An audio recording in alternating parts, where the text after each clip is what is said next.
Hello, viewers from all around the globe. This is Okedoyin Moses, your anchor person on the Rich Mind platform, the platform by which we motivate ourselves, we encourage ourselves, get your mind fortified, and we keep increase your mind with knowledge in order to make the right decisions about life.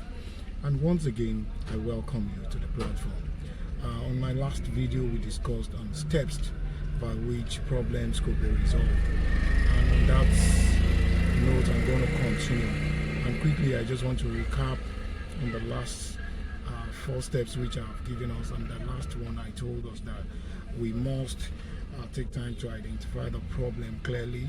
That is the number 1 step. We must, in order to resolve such an issue, we must ask, is it really a problem? Which is the second step we must take. That is, you must really take time to know that, is it really a problem or a fact of life? The problem is something that you can actually attend to give a solution, while the fact of life remains what it is, or you can just walk around it. You cannot just provide a solution directly to it. Another one that we talked about is that what else is the problem?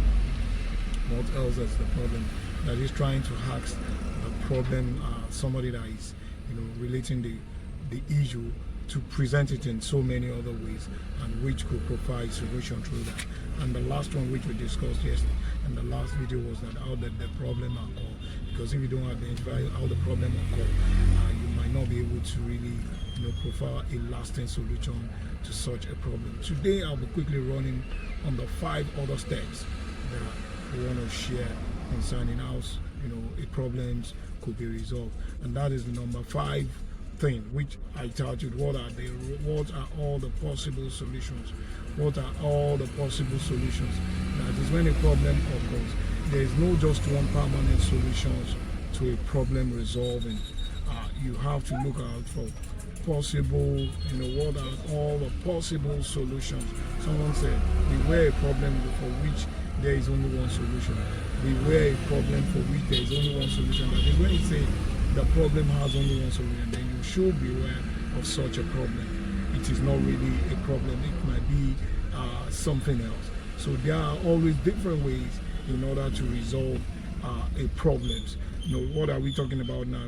What are all the possible solutions? That is, look out for alternative ways to get such an issue resolved. Number 6 step that I want to give you is that, what is the best solution at this time? What is the best solution at this time? You might have variants of solution to it. Some might take a little bit of more time, but in resolving a problem and in getting the best solution to a problem is that you must have a one-time solution that at least that could address that problem at that point in time. Someone said there is a rule that says that every large problem was once a small problem that could have been solved easily and inexpensively at that time. Sometimes the best strategy is to nip it at the bud. The best strategy is to nip the problem at the bud. When it is clear that there is a problem and a solution, do what has to be done and do it quickly. What are we saying here is that problem does not need so much analysis, especially when you're having the variance of solution. You must be able to nip it at the bud, that it addressed it quickly, at least to safeguard other occurrences around such a problem. That is why we said, what is the best solution? And the 7th point I want to make is make a decision. Making a decision makes that you must decide that, okay, we are going for this right now and we must address it immediately. Not that you have to defy your decision making. You must be able to take the next action.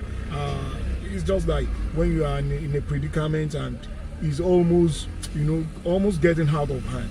The next thing you must be able to do is make a decision to stop what could get out of hand. And that is what we mean by make a decision. And the number 8th thing that we have to talk in the step to resolve issues is that assign a responsibility. Assign a responsibility. When you say assign a responsibility, let me read it to you. Who exactly is going to carry out the solution or the different elements of the solution?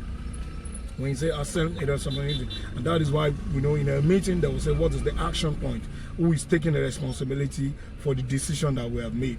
If you don't do that, if you don't assign a responsibility, it will surprise you that the problem remains where it is, because you have not assigned somebody to go and address a particular thing while someone else address a particular thing. You must assign responsibility. That is, somebody must be in charge of doing a certain thing. If that is not done, then there is no resolution to problem solving there. And on the last note, he said, set a measure for the decision. Set a measure, that is, how the decision that you have made, how quality has it been? How quality has that decision been? Has it been of good measure, or it has just been a try and error? Now, what are you trying to accomplish with this decision? And how will you measure the result? How would you measure what? The result. What are you trying to achieve by that solution? You must be able to measure it. That has it gotten the result, the intended result that we want for that problem? I believe that if you can put in all the steps into resolving problems, I guess we will begin to have an headway having a problem ahead of you. Don't forget, it's someone that solves a problem that begins to command values, and value brings, you know, respect for you. Thank you for watching this video, and once again I want to implore you that please subscribe to the channel, like the channel, share it with other friends of yours. Thank you so much.